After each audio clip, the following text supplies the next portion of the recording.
Good evening, good night, even if you're from Europe. Welcome to ZeldaSpeedRuns 3. Welcome to the Link to the Past, All Dungeons, RMG, Tournament, and Group H. Parisian player with Tso15. And we're pretty much good to go. A few tech issues to sort out on Parisian side, but that should be fine. So let's mute the music. And yeah, let's actually dive in and say hi to our two commentators for tonight, and that's M. Kozla and Anders. So, hey guys, welcome. Hey, Trez. Thank you so much. How's it going? Trez said this is Legend of Zelda Link to the Past. All Dungeons, RMG. This is a major glitch category. Regular old speedrun race between the 3rd and 4th seed in Group H. Parisian player, 4th seed, looking for his first win, looking for his win in order to keep his wild card hopes alive. So, looking to get their first win as well, and hopefully ride it to 2 wins in the groups and onto an automatic placement in the bracket stage. How are you doing tonight, Anders? I'm doing pretty well. How are you doing, my friend? Doing okay. We're like Trisco said, we're having a little technical issues with Parisian player, but it looks like everyone's ready up and going in SRL, so not much longer we're going to be having our race. A little bit about the category itself. This is All Dungeons RMG. RMG means Restricted Major Glitches. We are running... there are many major glitches that you can do in Link to the Past, which can vary in power from being able to just basically walk straight from your house to the end of the game to fluting across the map to locations that you without the flute, all sorts of weird different stuff that you can do. And part of all these powerful glitches that we have, they kind of trivialize a lot of the dungeons that we would normally have to go through. So we created a category called RMG that is basically a subset of the major glitches that you can do in this game that take away the most powerful ones so that we can still basically go through every dungeon and basically complete them as you would expect. It's pretty close. Yeah, pretty close. There's gonna be the gist of it. There's going to be some dungeons where things get very weird, but you'll basically enter in through every dungeon and then come out through beat the boss at the end of that dungeon. One thing that we have to deal with is, in this category, and just like every category, is the escape sequence. No matter what we do in this game, if we don't skip on through, it looks like we're having some trouble with So at the moment. Both of our runners seem to be having some internet issues. Did you want to cut in, Trez? I'm trying to get So stream back, but it doesn't look that promising. You got the beautiful new Twitch disconnect. Twitch not like this icon. Yeah. But I guess the stream just came back, so he like on Twitch, so he should be back on our end as well any second. Sounds good. Cool deal. Yeah, there we go. See him right on our end. And there he went. Oh, while that's all doing its thing, the Hyrule Castle, the escape sequence. At the beginning of the game, we got this rain that's going on, and it really messes up a lot of the things that we would normally want to do. A lot of the game scripting doesn't quite work the way that we expect.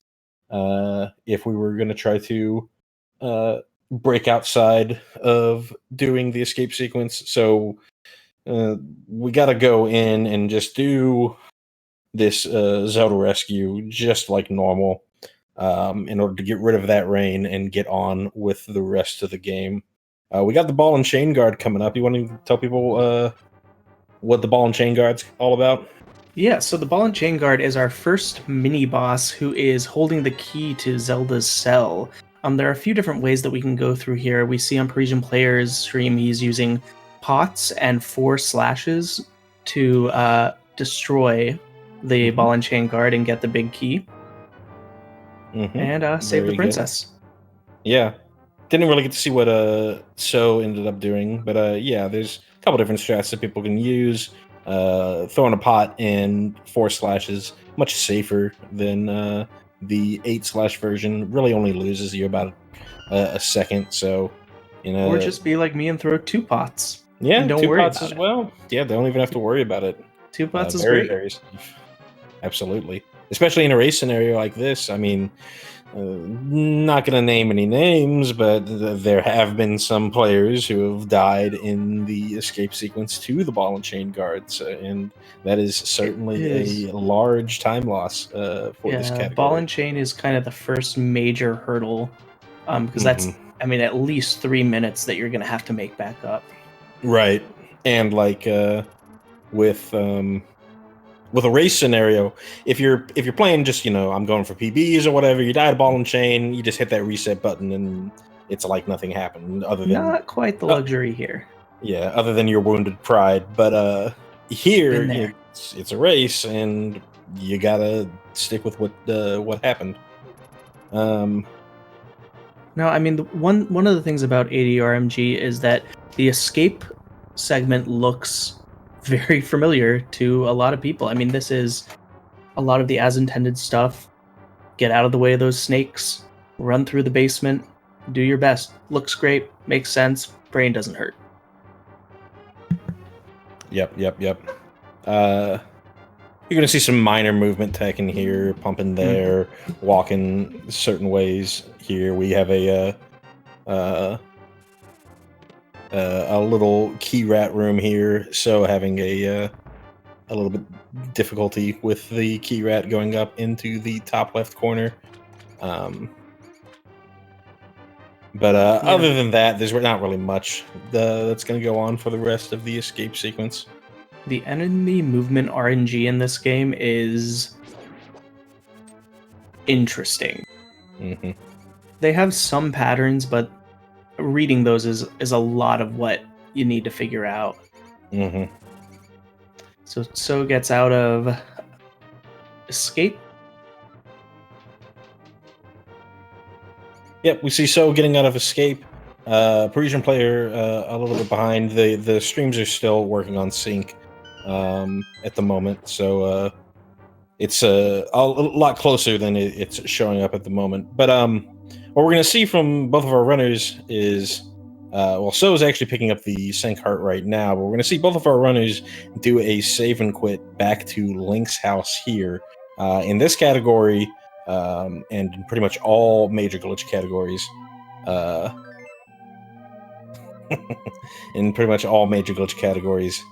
we have to deal with we're allowed to do save and quit, because if there's a problem with one of our glitches, a lot of the times the only way we can escape the glitch is with a save and quit. Looking like So opting not to do the citrus clip. We're going to see what Parisian player decides to do. And Parisian has already given us our first deviation between the two by not getting sync heart at the end in the sanctuary up there. Looks like he's also not going to be doing that first citrus. Yeah. For the sync heart, for the most part, you really would like to, if you feel comfortable with Eastern Palace on 3 hearts, you would like to save the sync heart until after you finish Eastern Palace, because we're actually going to go back to Sanctuary pretty soon after we finish Eastern.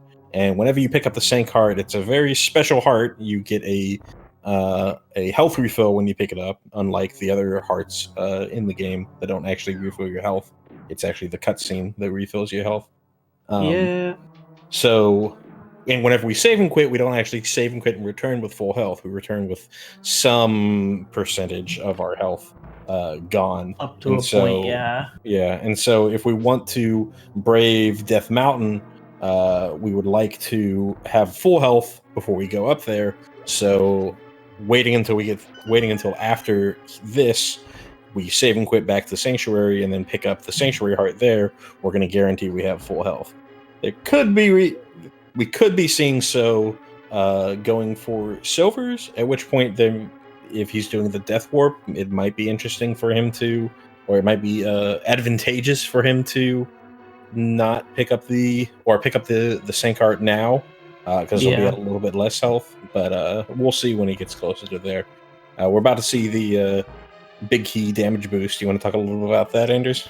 Yeah, so by using a few different variations, but it looks like he's going for, using that Popo, I believe, in Light World on the right-hand side, he can use the damage boost to go in between the anti-fairies, lift up the pot, and use the remaining iframes to step on that button and spawn the key, or the chest for the big key, which saves us a lot of time of killing all the Popos, killing that Green Armos Knight dude, and then spawning the chest. Now we saw one of the variations with Parisian Player over there. Instead of damage boosting off of that Popo, he killed it and then used the anti-fairies themselves to damage boost. Just as effective, gets the job done.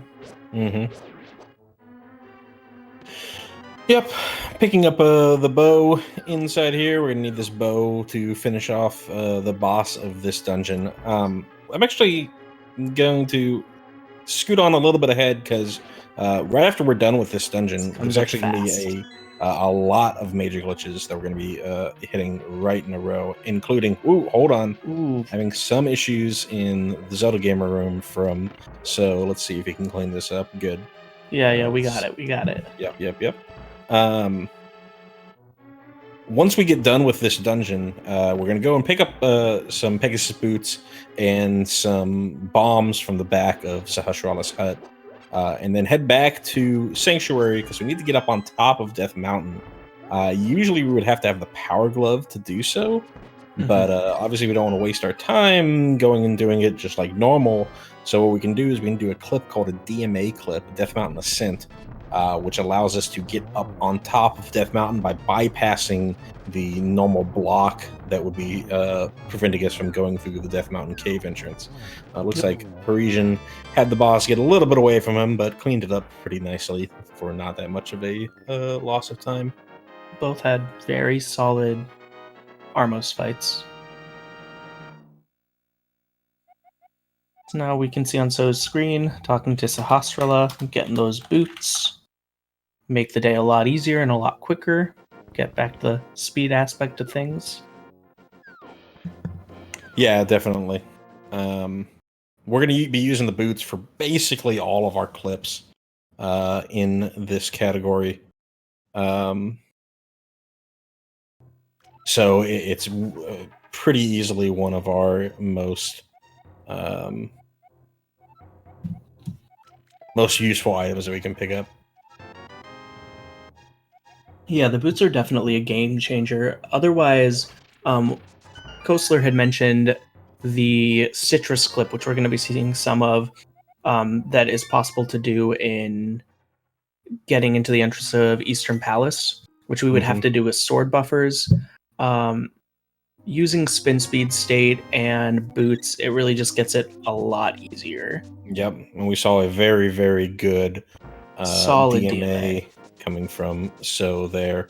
Just looks like I'm getting word that we're having some technical issues with us being a little bit ahead, so I'm going to try and wait a little bit for our commentary while we get those situated. Apologies for the technical difficulties. Looks like Parisian having some issues. Okay, got the lineup. That's good. There we are. So we're gonna see here. Ooh, got dead rocked. Ooh, that's unfortunate. He can. Well, no, not from where he is. Not really worth it at this point.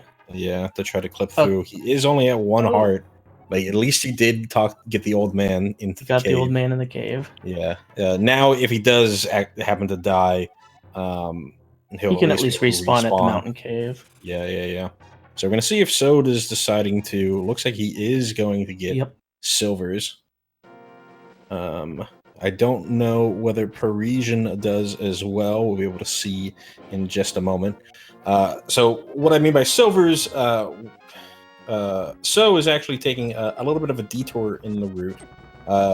If we were doing like PB attempts or whatever, you might see our runners just go directly into Palace of Darkness, like Parisian players attempting to do here, and having to avoid these boulders makes it on through.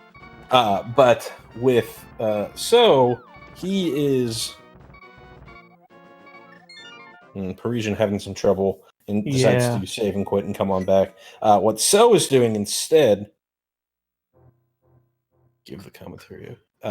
Give me 1 second.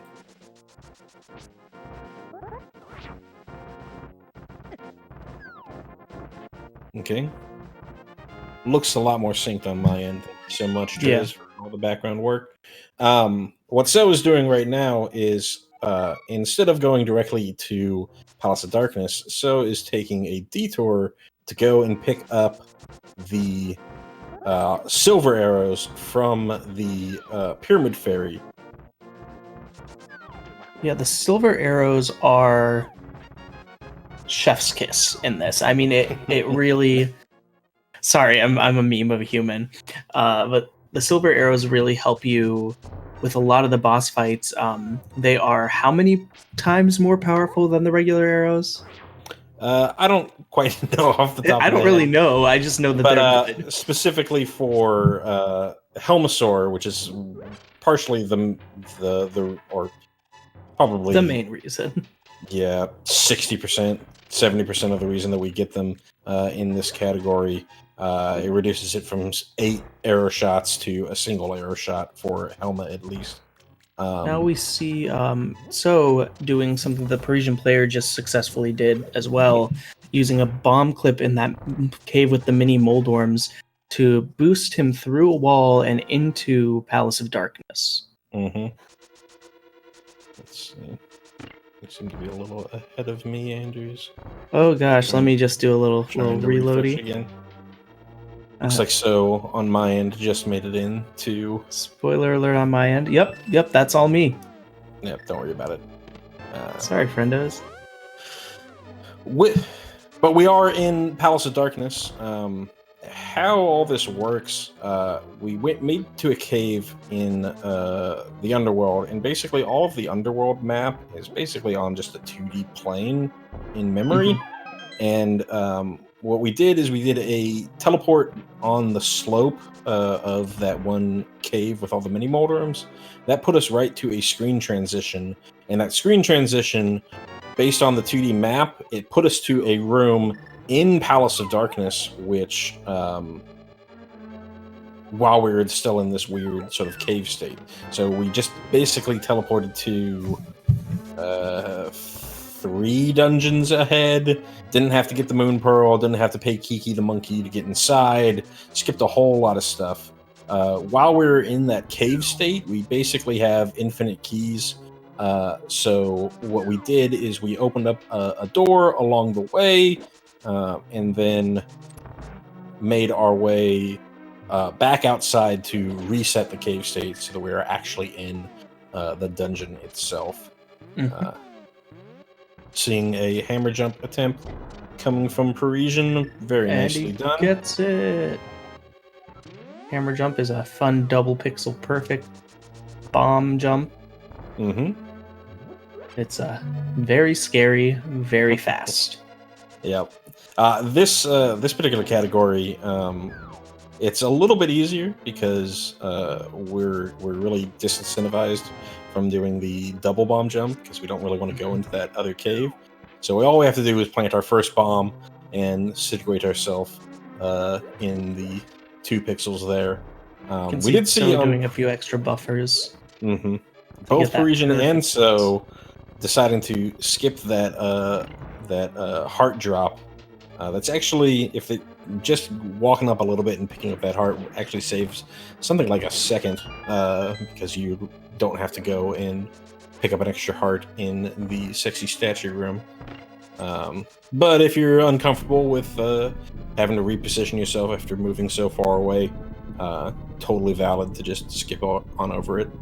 And you have some other hearts coming up right before the Mimics room, which is the room that So is in right now. We're gonna see Parisian make his way into the peg room here. Let's see if we're gonna see. Oh, just going for a very safe walk around strat. This is possibly, in my opinion at least, from basically where So is through the end of this, where Parisian is now, is some of the hardest stuff in this dungeon. Basically, one of the harder points of this run is doing pods so early because you're going up against Helmasaur King with 5 hearts max. Yeah, and Helma does 2 hearts each on any attack that he does, so you really can only take 2 hits at full health and survive. A 3rd hit gets you killed. And as you're making your way to Helmasaur, if you take a single hit like So is currently doing right now, he's basically on Oko mode at the moment. And those turtles will not give you anything helpful. Basically, as soon as you're out of that Mimics room, there's nothing there to help you. See, Parisian got through a very solid Alma fight. Decided to switch over to arrows to finish them off. Usually going to see our top runners use hammer hits. He got maybe 1 or 2 hammer hits before deciding to switch over. We see So he did go and pick up the silver arrows. He is sitting on 1 arrow, so he needs to make sure that 1 arrow is all you need. Puts it right in between the eyes. Yeah. So Helma is one of those bosses where count your hits. You have 17 hits with the mask on to break the mask, right? With the hammer. And then at that point, I think it ends up being like 8 health. Sword slashes do 2. And something like that. Yeah. Basically, you have to do 8 sword slashes or 4 hammer hits or 4 sword spins or just shoot him with a silver arrow. Right. And in this category, because we don't have Master Sword, the slashes don't actually even work. True. It would have to be 8 sword spins. So really for this category, pretty much you're only seeing people do either hammer, silver arrows, or regular arrows to deal damage. Every once in a while you might see somebody do like 2 spins if they're playing defense, but most of the time it's just hammer hits. See Parisian, after they finish off the pod dungeon, save and quit right on back to Tower of Hera. We saw that Parisian took the lead mostly because of the silver arrow. Yeah, the silver arrow detour. But So is not that far behind. It is anyone's game. Yeah, and So has a cushion of I don't know, I'll say 30 seconds. It's going to be hard to actually call it, but we'll say something like 30 seconds coming from additional time save by having the silver arrows. So even though So is actually behind in time at the moment, Parisian needs to get a little bit more of a buffer over So if he doesn't want that banked time save to and here we get to see them both in the same room, the ALttP version of an auto scroller. Yeah, I guess you could call it that. Got a name for everything. Names up my sleeves. So attempting to go for the boom dash, having some trouble. Looks like he's resigned to just doing it normally. Saves you not really a little bit of time, something in the magnitude of some frames, but mostly it's just a little bit of a coffee break if you get the boom dash done correctly. Interestingly, that hard hat beetle just decided to jump down the hole for Parisian there. Hey, he's looking out for us. Yeah, just being a bro. I'm gonna see the first of our bomb jumps in. Oh, sorry, not the first one. We already saw one. Gonna see the Hera bomb jump in order to get the Moon Pearl here. Looks like saves us doubling back through this room. Using that bonk strat allows the window for the bomb jump to work. To basically, it's a larger window. Yep, absolutely. We'll see how Tso does it over here. So is going for the pixel. Yeah, going for the spin. One of the we're about to come to see Parisian take on Moldorm. One of the cool things about this category, because we have the hammer, it's essentially like if we had the tempered sword. So it's only going to take 3 hits with the hammer. And unless he doesn't take it out. Parisian deciding the hammer is too good for him and just using. He just wants to give us a show. Yeah, absolutely. Look at that spin. One of the benefits of the hammer, one in it just being faster, but 2, we skip this. You see over here, Parisian having to deal with this fast Moldorm stage. Yeah, with the hammer, we go from getting him down to 2 health to 0 health, and he goes into the enraged state when he has essentially 1 hit left. So we saw from didn't have to deal with fast Moldorm. Just played it pretty safe, and we're basically tied at the moment.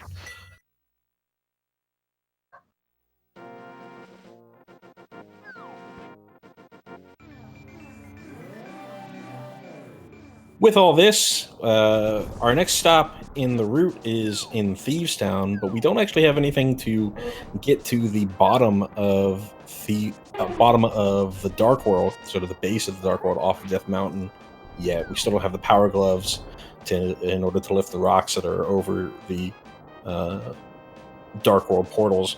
So what we do is we do a Death Mountain descent clip, which we saw both of our winners do a spin clip into that corner, or a spin speed clip into that corner, followed by a bonk, and then moving down. We have to do that bonk, otherwise we are pretty much set up for a hard lock right there. Have we not bonked when we made the screen transition. And then after a little bit of an auto walk, we're on the bottom floor, and we can make our way straight to Thieves Town.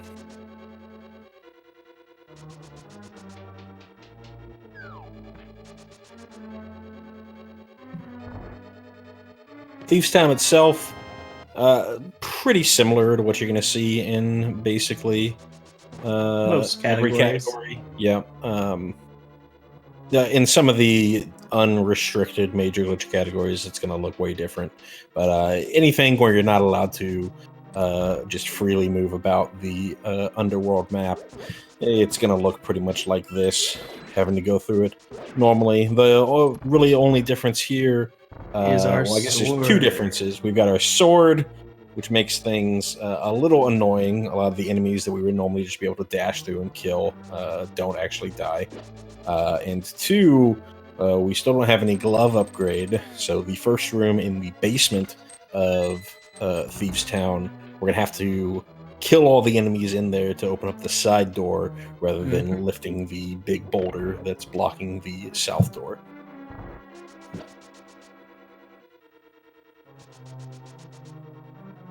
So now we give us a little skylight in one of the rooms that we're going to hit up eventually on both screens. And then retrace our steps back down. Giving a little look in at how our runners are doing compared to their PBs. So is currently, looks like about 25 seconds or so ahead of their most recent PB, if I'm looking at it correctly. Parisian player only about 4 seconds or so behind their PB. So both of our runners having pretty good runs relative to their PBs. Could see some PBs coming out from our 2 runners. So we just got to see Parisian Player finishing up that room that we had to circumvent because of the glove issue that we've had by killing all those enemies. Had a little trouble with that last blue Zazik, but no worries. We got a hammer. Yeah, as long as both of our runners are at full health, that's this dungeon can be sneakily difficult. We're a little bit behind what we would be at in normal scenarios. Like I said, with the sword upgrade, and we're basically at sinkless health for our health. So any sort of hits from the Zazax or anything like that can really start chipping away at our life. Gonna see So doing the blind fight. You want to talk a little bit about blind? Yeah, so the first thing you're ever going to hear about blind is a scripted fight. It's a scripted fight. It's a scripted fight. As long as you hit him at the exact right time, in the exact right way, he cannot touch you. We saw a beautiful blind fight by Tso, and then Parisian players set up a perfect first round blind fight over here. Blind takes 3 hits, no matter what you're using, per phase. Both fighters have cleaned up that fight totally great, and now they have a strength upgrade. We got a little earlier. Yep. One of the cool things about this in the vanilla game are upgrades. They aren't progressive upgrades like you might see in like a rando. If you get Titan's Mitts, you get Titan's Mitts straight away. So we never had to pick up the Power Glove in order to get to our Titan's Mitts. It also works in the opposite direction. If we were to go get the Power Glove at some point while we have Titan's Mitts, it would actually downgrade us, which could be a problem depending on the route that our runners take. We're not going to see any of our runners brain fart and decide to pick up the Power Glove because it's not in the route. But just sort of some trivia. I will say that not everything in this game is able to overwrite in that way. Like, if you look at the swords, we were in the Silver Arrows cave, which typically also gives you the option to get the gold sword. But without the right sword to throw into that path, it will not upgrade. Yeah. It just sticks you there. Yep. Yeah, that's actually a very good point that I didn't bring up. You might have thought, hey, well, So was getting their silvers while they were there. Why didn't they just go ahead and upgrade to gold? Well, you can't actually upgrade to gold until you have tempered. So, and because you really want that silvers, you're getting that silvers for the most part for the Helmasaur. Yeah, for the Helmasaur fight. You really just, hey, I'll take the silvers. You can keep the go through it, and we'll just get the tempered like everyone else. Kosler, do you want to talk about something that both runners just did in getting our bullfrog friend and mirroring back to the library? Yeah, so I think both of them did Frog Door. I honestly wasn't paying too much attention. I did see that Parisian had a little bit of trouble, and so I couldn't really quite tell if they did Frog Door or whether they did the other strat. It's actually a newer strat for this category. You can actually just mirror near the top of the screen there, and if you're facing up, you'll automatically go into the door, and then you can sort of walk on out of the door. Nice fence dash from So over there. Yeah, we got a fence dash. You'll walk on out of the door into your portal, and then as long as you press A late enough into the portal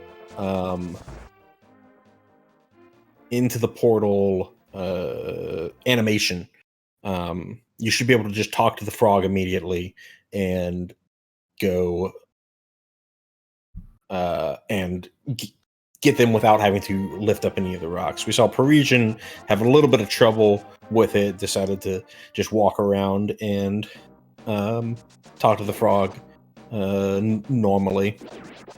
Having some technical issues on my side for So. am I as don't know if well. you're seeing the same things. I am. While we're working on But that, we can while just that talk about happens, Parisian. Parisian is on the. Oh, I see. Yep, he's right on back. So Parisian is working their way into past the mummy room, that statue drag with those very, very hungry mummies. Second worst room in the game. Second worst room in the game. I stand by that.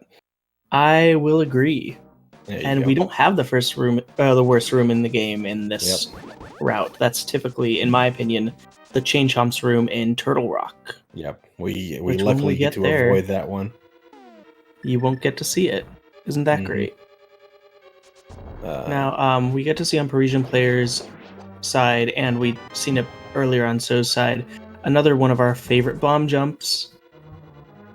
Similar setup to how they did it in Tower of Hera to make sure that they got that moon pearl. And now we have Tso heading up towards the mummy hellway. Like looking like we're seeing some Joe strats from Tso. Pretty fast and easy strat to come on by. You might see other runners do different strats. We'll see what Parisian does, but nicely done from Tso. Coming up onto the Mothula fight. Mothula can be an absolute pain in the butt. Mothula is one of my least favorite bosses. This bug in a conveyor belt room with like sentient pokey spike balls. I mean, you're living your worst life. Absolutely. That's a nightmare. But he makes it through it beautifully. Yeah. So able to clean up Moth pretty well. I'm going to say that's... we'll call that a 5 out of 10. Usually count from 10 and down. 6. Okay. 6 out of 10, 5 out of 10. I guess I'm the Russian judge here. What we're seeing on Parisian side of much Parisian fight. 9 out of 10 from Parisian. Yeah, I'm gonna go with a 9. Yeah.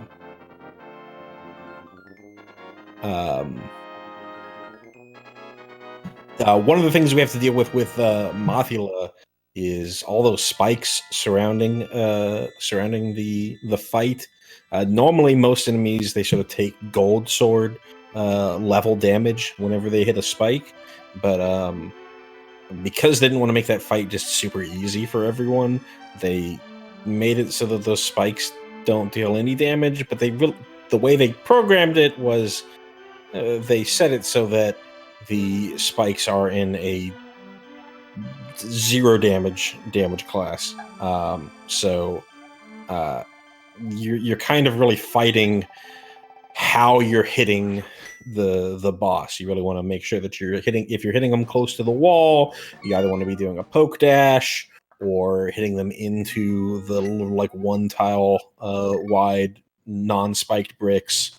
Lots of little things that you have to pay attention to. I have affectionately referred to that as bug, because the bug has a bug. That's we got to see Tso do a save and quit to Mountain Cave, head up towards Tower of Hera to get that ether. It's technically ether, right? Yeah, that's the one. Ether medallion. Having a little bit of buffering happening right now on Parisian's side of things, but it's like Tso's doing another technical DMD towards our catfish friend to get those flippers. Yeah.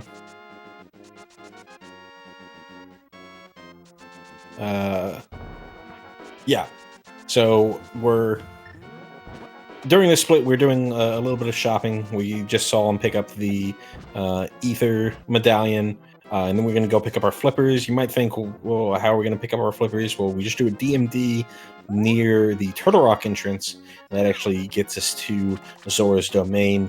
Because we left Death Mountain, or we loaded in all the tiles for Death Mountain, and then just sort of left Death Mountain in a weird way. The tile set that's loaded is still the Death Mountain tile set, so the game's doing its best job with loading up the tiles that it can use. And So that's why everything looks a little blocky, not quite as it should seem. I think all maps are beautiful.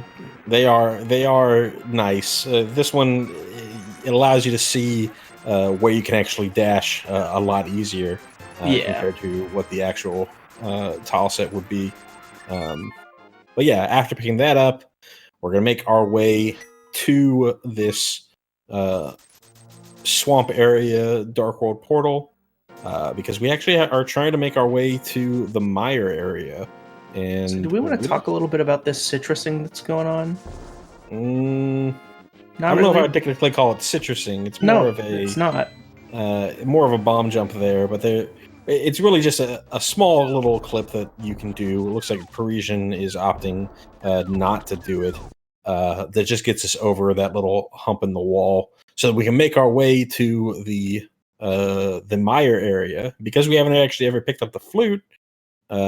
Normally, this area is entirely inaccessible. With a little boots clip into the wall and a downward teleport, we can just hop on over that ridge and make it into mire. But we first want to beautiful. Yeah, we first want to finish off Desert Palace before we do mire. So make our way to the second level, and we're essentially going backwards through this dungeon.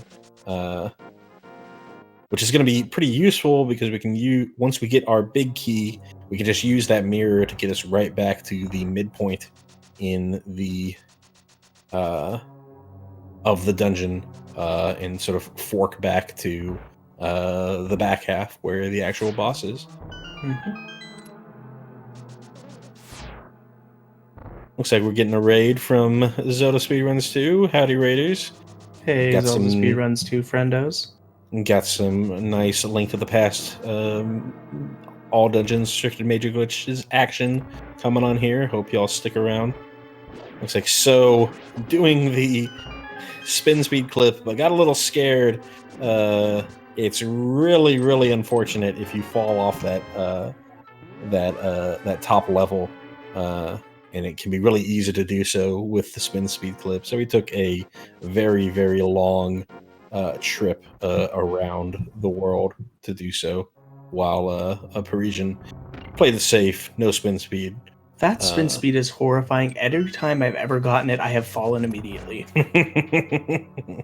Yeah, you usually want to use a buffer to your whatever light source that you've got. In this case, in this category, the fire rod is your light source here, just to make sure that you don't fall off of that ledge. Got a fight with with Landmolus coming up. Much easier fight than in NMG. Would you say, Anders? Oh, absolutely. A reminder that in NMG we would have just a few hearts. We would have fighter sword. We would have, well, I guess Parisian player does have regular arrows, but we would only have regular arrows. We would have no fire rod. But with the use of either silver arrows, fire rod, tempered sword, you name it, we can really cut the time down on this fight. Make it really easy. Both of our runners getting a nice one cycle. So showing us off the silver arrows version of it. Parisian player showing off the tempered sword and fire rod version. Yeah, that first cycle on Landmo is standardized. After that, I want to cry, but during that, it's great. Yeah, but that's very true for basically all in the NMG category. It's easily the hardest boss in the game, but for this category, it's a pretty darn simple. Kind of a joke. Now we're coming to probably the most intense, I guess you could call it, section of the run, the Misery Mire. We're actually going to leave this dungeon while in this dungeon in order to go and get the hook shot. You might be wondering how that even works. Whenever we load into a dungeon, the game sort of sets a dungeon ID And basically all the keys that you have, all the chests that are in there, they all basically work off of this dungeon ID. And so by doing what we're going to be doing here, where we're going to pick up some extra small keys, pick up a big key, make our way around into this torch room, and back around one more time. We're actually going to leave this dungeon using a clip, very similar to what we did with Kiki Skip, where we skip from a cave into Pod. We're going to skip from here into a room in Tower of Hera, and then from a room in Tower of Hera, we're going to skip from Hera to a room in Swamp Palace, and all of that is so that we can go ahead and pick up the hookshot before we even make it into Swamp, meaning that when we do make it to Swamp, it is much easier for us to work around. We're seeing a attempt, at least, at the Meyer bomb jump from So. Pretty good start. Got the spin speed, got the positioning very well, but ended up not getting the right pixel. We're going to see if Parisian goes for it. Doesn't look like he even attempted it because he's still sitting at 8 bombs. Good thing So picked up the key on the way back. We see Parisian is at 0 keys. Hopefully he remembers to pick up the key from the berry on the way back. But we're going to see on So's side the first part of our extensive clip section coming up here. Do a bomb clip into that corner. It puts us in this fairy room. This fairy room happens to be in Tower of Hera. That portal takes us up to the floor just below Moldorm. Then fall on down, go into this corner here. That mini Moldorm can be such a jerk. Yep. Mini Moldorm wanted to give So a little kiss. Ooh, unfortunate. Didn't get his buffer over before that bomb exploded. Let's see. Another attempt coming from So. Ooh, there we 2 pixels up. I see it. Looking pretty good. Pretty good second attempt there from So. Having a little buffer issues on my end, at least, for Parisian player. I am as well. Let me go ahead and give it a refresh, see if anything is... It looks like So has moved back to the beginning of Meyer.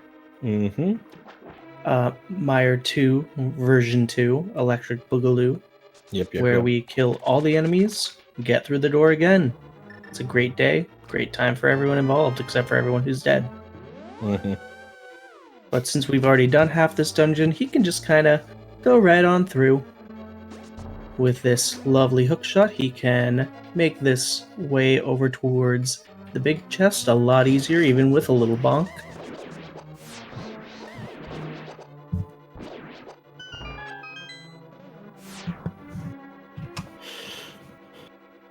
Yep, we're gonna see. Do have to make sure that we pick up this Cane of Samaria before we make our way to the back. Can be pretty easy, especially if you're new to the category, to forget that Cane of Samaria and just go straight on to the back. Make your way to the first floor in the basement and then be like, oops, looks like I'm missing something. Looks like, at least on my end, I've got at least some snippets of Parisian back. They're pretty close to each other as far as time. Looking at the actual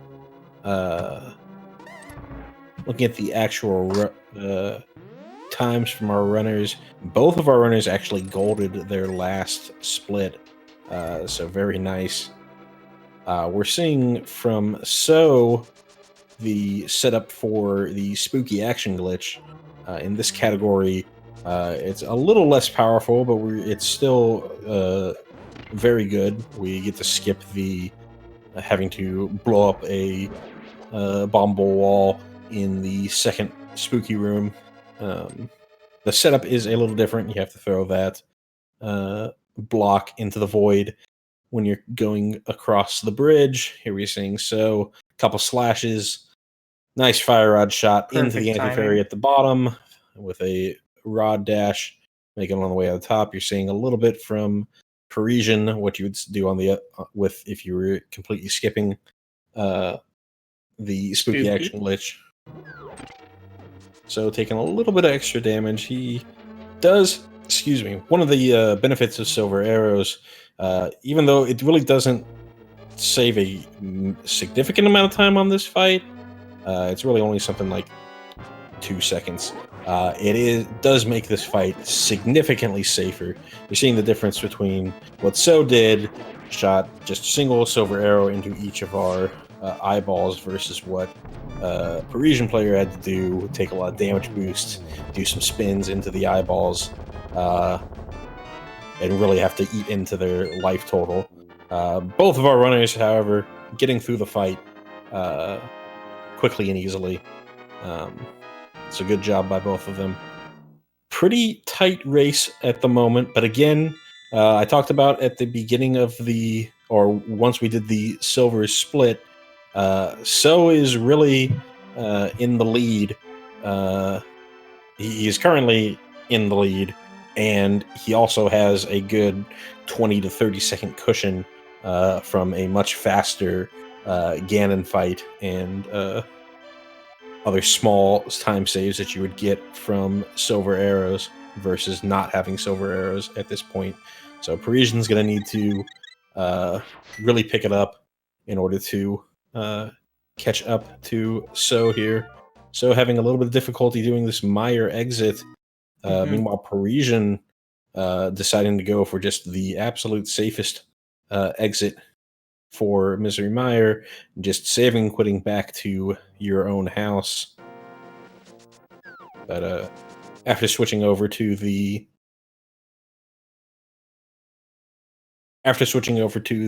safe side of the Meyer exit, So ends up getting it. Well,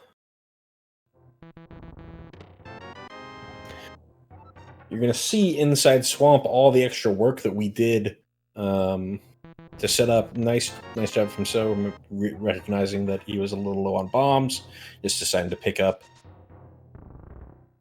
a little bit of bombs from this chest. He really, the minimum he could have gotten away with was 4, but better be safe than sorry. Goes all the way up to 6 from picking up that there. Apologize once again for the internet errors. This time coming from Parisian. We got our people in the back working on it. While that's happening, I can tell you that, like Kostler was saying, basically with that clip that we did to get into Swamp Palace during the Meyer segment, we are cutting off about the entire left side of the dungeon from a point. That's really cuts down on time, makes this a lot of fun. Really fun to watch, really interesting to see how he just kind of hooks through there. It's a good day. Yeah, if you've ever played a rando, you know how much better a having hookshot going into Swamp is, and this is the way that we can do it with without having to play rando. Are seeing one of the newest tricks in this category, Diver Down, coming out from So. Looks like Parisian is deciding to skip that altogether. That Diver Down trick skips us from having to do the statue push and pull in the previous room, as well as having to lower the water level. Saves is something like 6 to 8 seconds of time. If you get it. Yeah, absolutely, if you get it. Everything saves so much time as long as you get it the first time, every time. So attempting to go for the Zero Cycle Argus almost Not saves it. quite. Just Ends close. up getting the empty cycle at the end there. Let's see. Parisian couldn't quite get it either. Yeah, it looked like Parisian just didn't even attempt the Zero Cycle. Was just doing the hook and slash. But a good fight coming out from So. You might have seen in other runs, runners switch to the Fire Rod to do a 1 cycle on phase 2. We actually want to stick with the hook shot if we're going to be doing the Ice Palace Mirror Wrap. So it is just better for us to do 2 spins and stay on our hook shot than it is for us to switch back and forth between the Fire Rod and the hook shot again. But both runners still pretty close to each other. They are. Give it one more. I'm gonna give it one more refresh on my end. Yeah. Try and sync them back up. Yep. So a little bit ahead, already coming to the Ice Palace Mirror Wrap. Do a little clip into this cliff up here, a couple little movements, and then pressing 2 buttons at the same time. The mirror and directional button, we hit the screen transition. That causes us to get pushed way over to the side off the screen. Really messes up with our camera. And if we set ourselves up to head back into that same screen transition that we went through, we kind of zip our way all the way to the other end and actually make it inside that little area where Ice Palace is. We're seeing from Parisian what it looks like if you don't decide to do the Ice Palace Mirror Wrap, just mirroring to the light world, swimming all the way to the center island, and going through the portal. Nice save from So, yeah. For the icebreaker. Another want to talk a little new bit about cool icebreaker? Oh lordy, Icebreaker Lake Diver Down was a recent find. Very cool glitch. Basically, lets you walk through by using a Samaria block and some precise movement. You walk through I guess you'd call it a barricade. Is a word a for rail, barricade, a however raid. you want to describe it. And allows you to basically get into where the big key chest would be.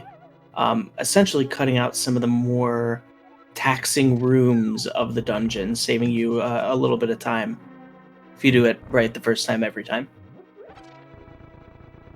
I also want to, circle back to the ice wrap that So did and talk about how dangerous that can be.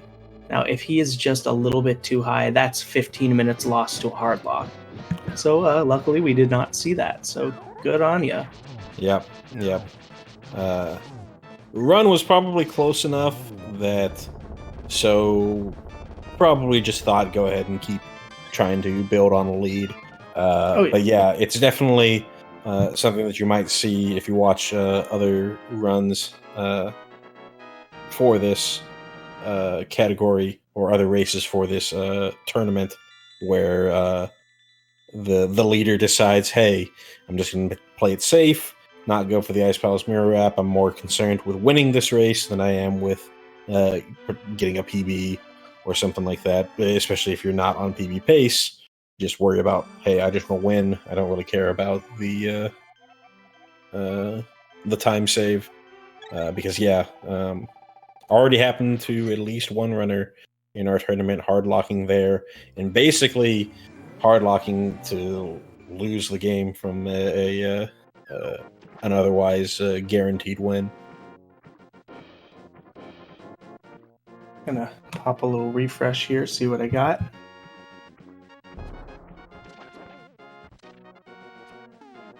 With that helped. With that cold stare kill, we are going to see So make their way to the ice rod, We have to pick up this last bit of shopping with this ice rod.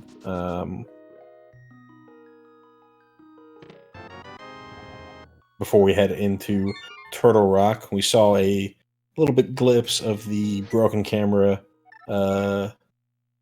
ice rod cave there. We'll see from Parisian what they decide to do. I'm going to go ahead and give us another refresh. Absolutely. I'm seeing a familiar DMA from Tso as Parisian swims southernly. Mm-hmm. Yeah, we see that hair clip pretty quite a few times often throughout this category. I think that's probably going to be the last one that we see in that fashion. Absolutely. Now we have Tso working up through a fun little Turtle Rock clip for us to get us towards the entrance of Turtle Rock that we saw earlier. Mm-hmm. This is probably the only real required clip that we're going to be doing, or mirror wrap, I should say, that we're going to be doing in this category. Doing that mirror wrap there puts us all the way to the safety exit of the laser bridge. Mm-hmm. A nice laser skip coming from Tso. Pick up that. It looks like both of our runners decided to give the old man a little kiss before heading into this dungeon. It's not something that you have to do, but it definitely a safety for a difficult and painful dungeon. Yeah, and now, like Coastler and I were talking about earlier, we're basically going through portions of Turtle Rock backwards. Mm-hmm. This allows us very much like Desert Palace.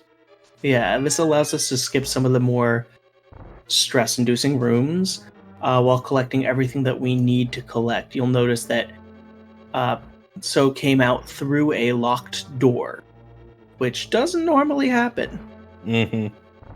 But, you know, we're just going to roll with it. RMG and all that. Yep. There are plenty of other weird things that exiting through or a locked door is probably on the lower end of weird things that you might see in this run. Absolutely.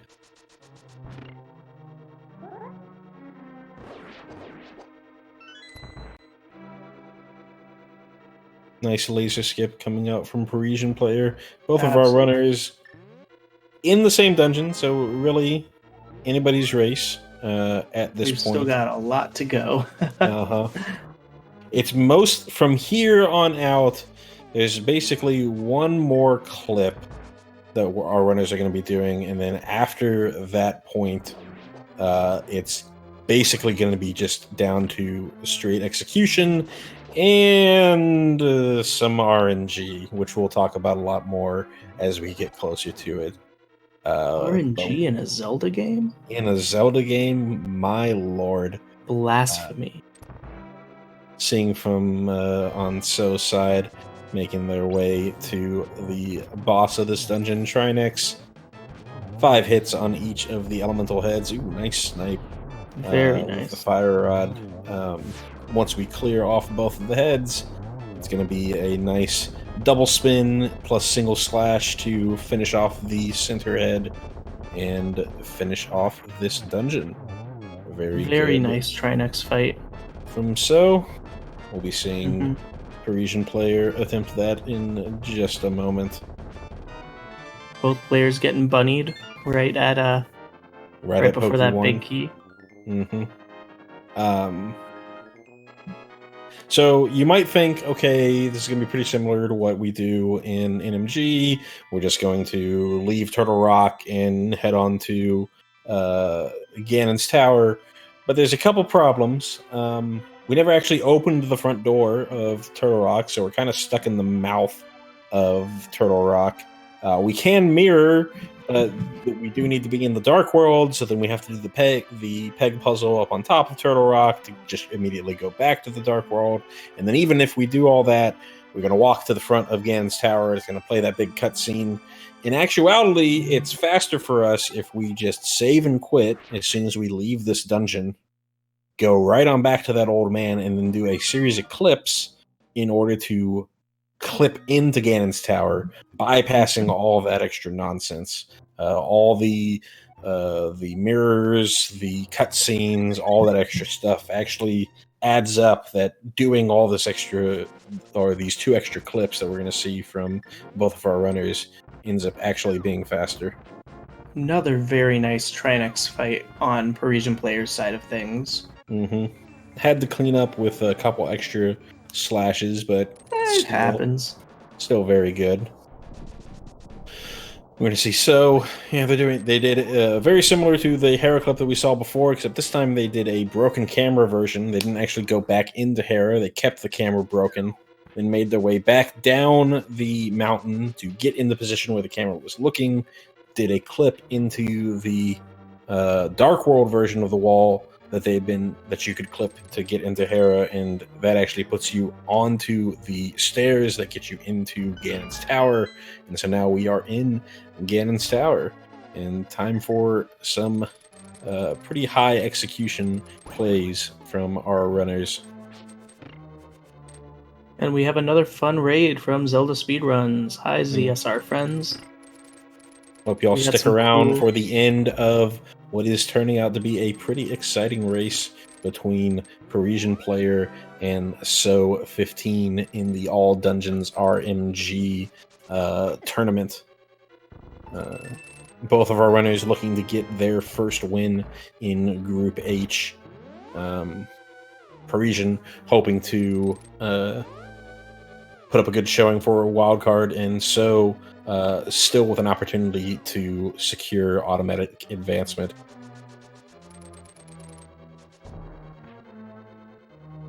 And yes, we are seeing a PB pace from actually both of our runners. Yeah, doing both runners are very having well. great runs.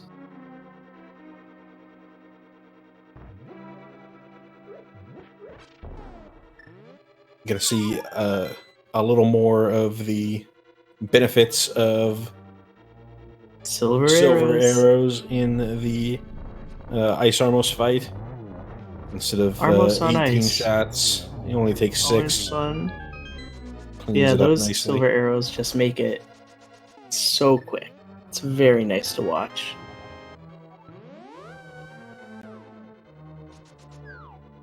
Gets his big key so can just come up the center. Looks like both of our runners talked to the old man for a little kiss as well, so we're going to see basically the same strats in this room that you would see in the NMG run. So, again, being able to use those silver arrows, having a little bit of issues with Mimics 1, but gets through it. Yeah. We're about half a dungeon, maybe a little bit more. Let's see. Turtle Rock, Parisian Player split at 103.43. So split at 102.16. 102.16. So about a minute and a half separation between these two players. Small fall from So in that cannonball room. Nothing too crazy. One of the things with Ganon's tower is there are a lot of enemies that can deal pretty significant damage. There's a lot of environmental damage that you can take, which is always going to be painful no matter what you're dealing with, no matter what mail upgrade you might have on you. Both of our runners opting to just stick with the green mail, but we have seen red mail pickups, even blue mail pickups in this tourney. Yeah, that's one of the nice things about the icebreaker glitch that we saw earlier in Ice Palace, is it gives you access to blue mail pretty quickly. Probably something we might see a little more often for in this tournament and in newer runners coming to this category, picking up blue mail. Did see So deciding to use the fire rod for that, even though he has the silver arrows. Maybe hoping to make sure that they don't have to pick up additional arrow drops along the way for the Ganon fight.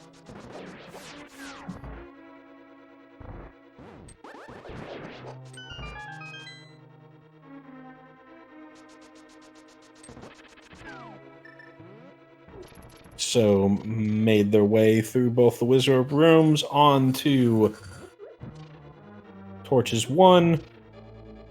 Deceptively hard room right there. Mm-hmm. You It can looks pretty so easily nice. fall off those ledges and waste a lot of time. It looks so great when someone else is doing it well, and then you try and do it, and man, the number of times I've fallen there. Yeah, absolutely. It looked like both of our runners ended up picking up the torch key at the very beginning of it. At the very beginning of this dungeon. In this category, there's really about 2 different keys that you can... Oh, actually, I made a mistake. No, So actually decided to forego the torch key and go for the Moldorm 2 chest key. I did see that Parisian player did get that torch key though, so I see him skip 2 that keys one. on Parisian. Counting, that's also a better idea than just trying to remember. Mm-hmm.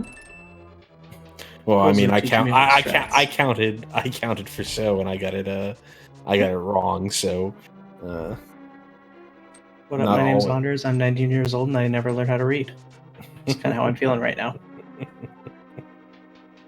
So, with that being said, So is heading into Aga 2. Mm-hmm. Aga 2. Thank you, Fayu. Aga 2 is much like Aga 1, which we haven't seen yet. Aga 2, he spawns 2 slightly less opaque copies of himself to throw energy balls at you. You hit him with the energy balls. Yeah, It's a good day. yeah. And who would accidentally mistake one of the illusions for the real thing and Just at me. Shoot. Well, I'm adding myself. Everyone's done it once. With my I'm sure. infamous 9-cycle Aga 2.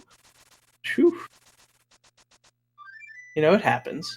But he gets through Aga 2 a little. Yeah, So doing a lot better than both of us in recent Aga 2 fights. Yeah, it happens. So one of the nice things about us doing Ganon's Tower first is you'll notice that at the end of Aga 2 and Ganon's Tower, So got no health refill. Mm-hmm. Which is one of the biggest differences to me in coming out of Aga versus Aga 2. Thank you so much, Trez. Yeah, we get no health refill. So ended up with a nice fairy refill from the prize pack guards there.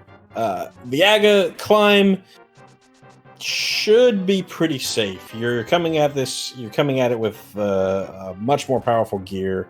Than You have like what, 7 hearts tops? Yeah, I can count. 7 hearts, and just the Master Sword. Nah, you'd have the Master Sword at this point. Oh, Master Sword, yeah, and then you have a boomerang. Like, good luck. Mm-hmm. Now we have a fire rod. But now we've got a fire rod, we've got Tempered Sword, we've got all sorts of things to make our way through this dungeon. So even with a low heart total, you can totally get through this dungeon completely unscathed. We see Parisian player going up against his version of Aga 2. Mm-hmm. Looking a little bit better than what So was dealing with. Ooh, could have had a 3-cycle, but ended up just missing 1 ball, man. that shot. It happens. Mm-hmm. Well, I think there might have been an overlap on one of the shots. Yeah, it looks like it. But he gets through it. Mm-hmm. Gets on through it. Trez almost at the top of the dungeon, and I mentioned earlier about the RNG in this category. Here is all the RNG and all of its glory. Aghanim 1. The fight works like this. You've got 4 shots between every lightning phase. The first shot is always a reflectable shot. What is... Parisian doing? That was a different version of that, and I was scared to death. I was horrified, but he's just there to keep us awake. Make sure you're paying attention. Back to AGA 1. Yeah, back to AGA 1. First shot is always a reflectable shot. Second, third, and fourth shot are a coin flip between a reflectable shot and blue balls, which we just saw. So hit right there. Each blue ball that we get loses us 6 seconds. After all 4 shots go in each phase, we have a lightning phase. If we get 3, 7, 11, or 15 blue balls, then we're going to have an additional lightning phase, which also loses us 6 seconds. It's all chance. Nothing we can really do about it. We just have to deal with it. Now, I do want to mention on air that Kostler promised me that he'd buy me drinks next time we see each other if anyone gets 15. So hold him to that. So currently unable to get 15. You've got one more chance with Parisian player. It's a pretty low probability you can actually do BB%.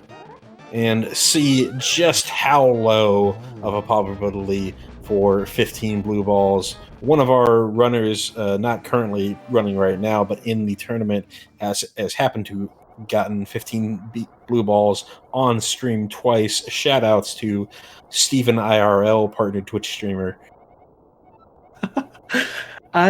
Worst I've ever had is 11, and when I was just starting this game, I thought that 5 was the most.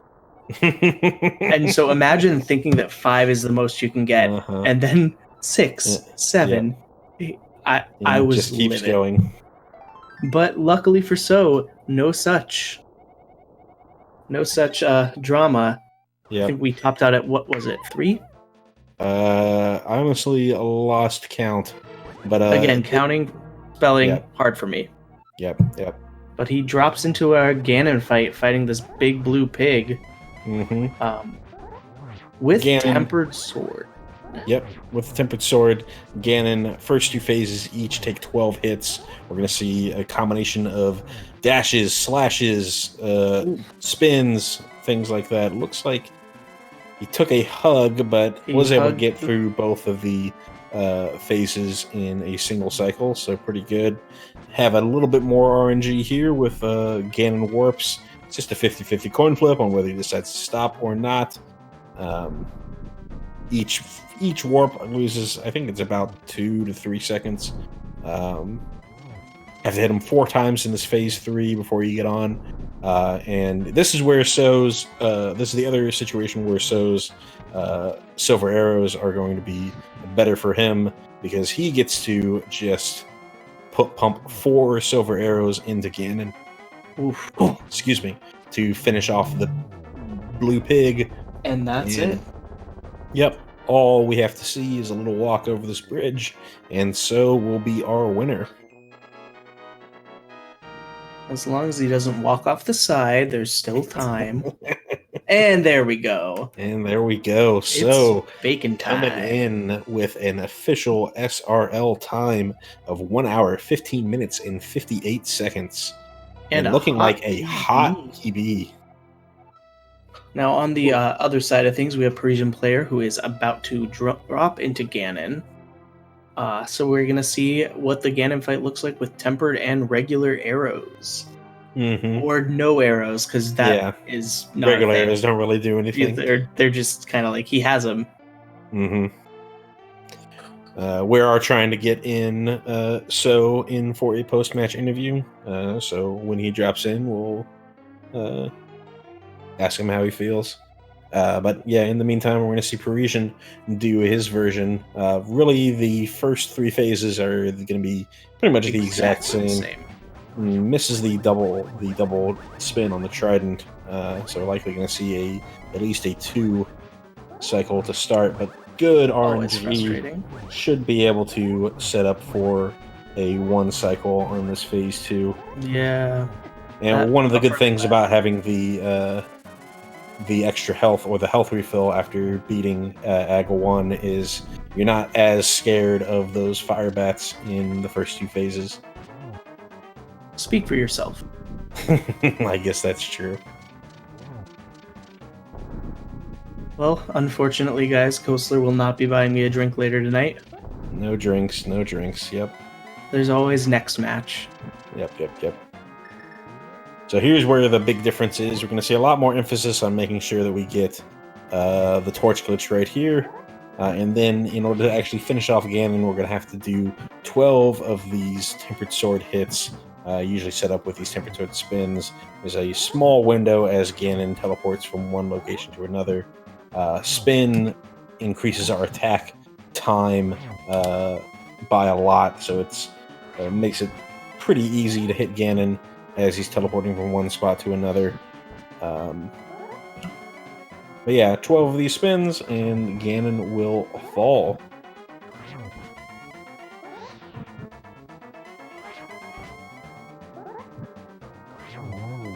Now we'll see one of the other big... Oh, there we go. Never mind. Don't listen to me. Great fight.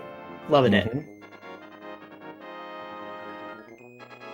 Just a little walk over the bridge, and we're going to be seeing Parisian player come in. Red Parisian. GG. Another hot time.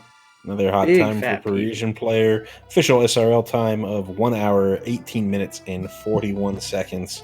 And with that Beautiful little ping, time. it seems like we've got Tso joining us in for the post-match. Congratulations, Tso, on both the win and the PB. Thank you very much. I was pretty nervous to race today because the last week or so I've been trying to complete some runs, and every run that I made was a disaster. Yeah. And I'm pretty surprised that I could PB by such a huge amount today. Yeah, you really crushed it. You got, like, as far as I can see, right, at least what I can see on your stream, 3 golds in a row. Yeah, just a Very nice really solid overall. PB. And looks like he even had worse blue balls in this run, and still PBing by well over a minute. Half? Yeah. Very nice. How do you feel about this particular run? Any bits that you thought were exceptional? Any things that you feel like you could improve on? I'm pretty happy with this run overall. The only bit that I messed up was the first try on Harrod's Swamp that I couldn't go for the on time, and I tried to do the bomb jump too. I missed by one pixel. Yeah. That was. You don't really see that many people actually go for that bomb jump, so it was. You got really darn close. Had a pretty good. I usually, when I have some 1 or 2 bombs to spare, and I always try, because why not? if I made it, I could have saved a huge chunk. And were you watching? Yeah. Were you watching Parisian while you were doing the run? Did you have them up on your stream? Yeah, I had the restream up, so I kind of. Were you thinking anything about, like, hey, I'm ahead here, maybe go for this safer strat versus not, or did you just try to stick with your game plan? No, when I saw that I was ahead after Swamp, I think. But it wasn't that much, so I kept pressing what I could. But since I always lose my run on GT, and so I talked with the old man to get the health refill. To get the health refill. Yeah. Get a little bit safer on the end. Absolutely. Let me check in SRL if Parisian is joining us. Let me make sure that he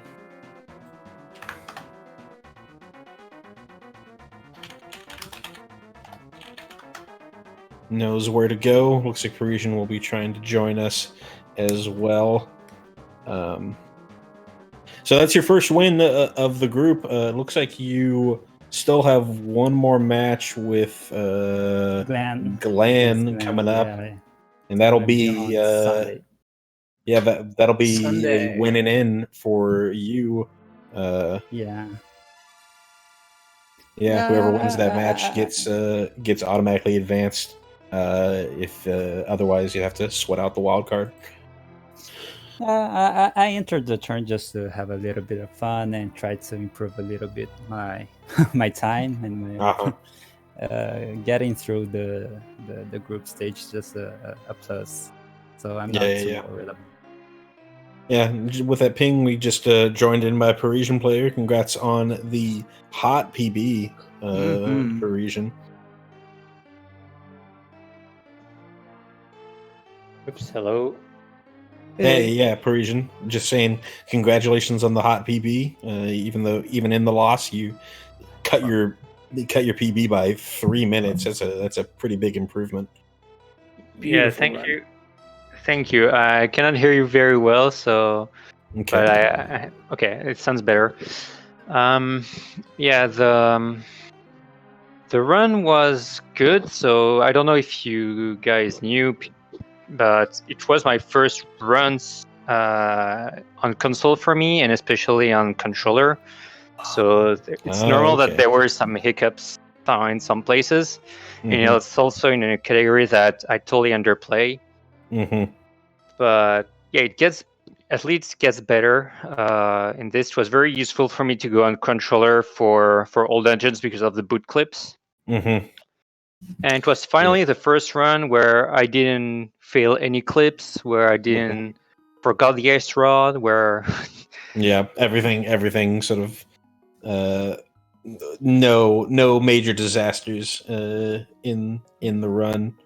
The only thing I'm sad about is that going for Kiki Skip, I was doing the trick where I was like doing the speed and then going out of bounds. And the first time I got it, but I had only one heart, so I could not do it anyway. So I decided to save and quit. And then the second time I got trolled again by the rocks. Like I lost a billion time here. Yeah, both of y'all ended up taking a lot of damage on Death Mountain. Yeah. In one of them too, what happened that I tried to go for the clip again, but since I was not placed at the correct pixel initially, I didn't have the exact correct speed, and so I went. I jumped not in the water, but near Hera. So save and quit. I lost 40 seconds, I think, there. Yeah. And it's not really my fault, not entirely. I could have done better, but it's not something where I could not recall the pixel or whatever. So ended up going and getting silver arrows, and you decided not to. Is just not wanting to do silver arrows during your runs. Don't think that you want them. Well, any reasoning for the silvers? In an MG, I never take them, so it's true that considering how rusty I was, I could have considered it. But my goal in the end is to be able to come back to an MG, and so I want to play without them. Gotcha. Even though Ganon was not good, but yeah. Ganon was fine. I've been kind of hogging the mic. Anders, did you have any questions for either of our runners? No, not really. It was really lovely runs from both of you. Congratulations. Thank you, and GG. So I don't know if the way we pronounce it. So that's right. GG Parisian. Thanks. Yeah. And if either of y'all have anything to say before we wrap up the restream? No, I'm fine. I just want to thank the ZeldaSpeedRun crew to lend the space, the channel for restream our match, and for Anders and MK to spare some time to commentate. Yeah, it's always great doing these comms and getting as many people to have their races restreamed as we can. And thank you so much, Trez. I know it's super late for you, but thank you so much for doing all this restream work. for us. Just echoing what So said about the Zelda Speedruns crew. Thank you so much. I want to give that thank you back to all of you, to MCalls, to Anders for providing amazing commentary, to Tso and to Parisian for doing or delivering a great race. And yeah, I guess since it's actually 4:30 in the morning right now. Oh, Just quickly wrapping up here. Again, thank you all for watching and for providing the volunteer work here. Tomorrow we'll have 2 more Link to the Past All Dungeons RMG tournament group stage matches. One at noon Eastern, which is 4 p.m. UTC on Zelda Speedruns 3, and then one later that night at 10 p.m. Eastern, which is actually not 2 a.m. CET, because that's right when we switch to CEST. So it's actually it is 2 a.m. UTC, but that's when Europe changes to DST. So it's kind of weird. But anyways, thank you all for watching. I hope you enjoyed what you saw. If you did, make sure to follow the runners, the commentators, and the channel here. And until then, thank you all. Take care.